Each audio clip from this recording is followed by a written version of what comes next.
Nabiktima ang isang news personality ng deepfake o paggamit ng kanyang muka para makapang-scam. Aabot daw sa higit 11 million pesos ang nakulimbat ng scammer gamit ang kanyang muka. At live mula sa Pasay City, nasa frontline ng balitang yan, si Elaine Fulgencio. Elaine, nai-report na ba yan sa National Bureau of Investigation o NBI? Yes, Ruth, nagpasaklolo na sa National Bureau of Investigation ng news personality na si Migs Bustos para nga formal na maghain ng reklamo kaugnay sa pag-edit umano ng kanyang muka para sa love scam.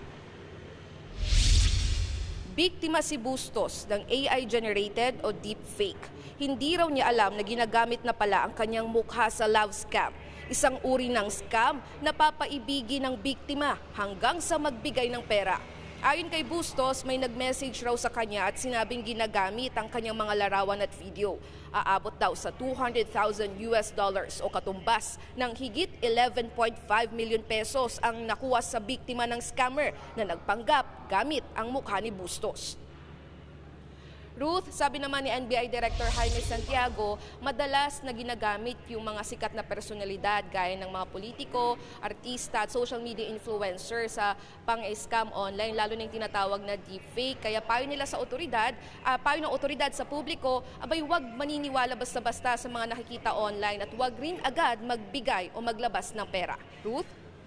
Elaine, yung ibang topic naman kasi alam ko yung NBI din, yung humahawak niya ang issue ng pang-espiya doon sa mga nahuling dayuhan sa Subic, Zambales. May update ba dyan? Yes, Ruth, tama ka dyan. Nahuli nga ng otoridad sa Grande Island sa Subic itong 6 na dayuhan at isang Pinoy dahil umano sa pang-espiya. Isang Cambodian na itunuturing na financer ng grupo at 5 Chinese ang nagsusurveillance dito. Kabilang ang isang Pinoy na itinuturing na driver bodyguard ng mga dayuhan. Nakatanggap ng intel report ang NBI na may kahina-hinalang aktibidad ang mga dayuhan sa nirerentahang private island sa Subic. Gumagamit daw ng drone ang mga dayuhan tuwing may mga dumaraang barko. May mga larawan na na-recover sa mga sospek. Inaalam pa kung konektado sila sa mga naunang Chinese na nahuli dahil din sa pang-espiya. Ruth? Yan po ang Express Report ni Elaine Fulgencio. Mga kapatid, ako po si Ruth Cabal.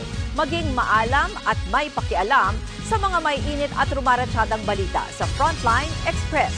Para maging updated sa balitaan, mag-subscribe lang sa social media pages ng News 5.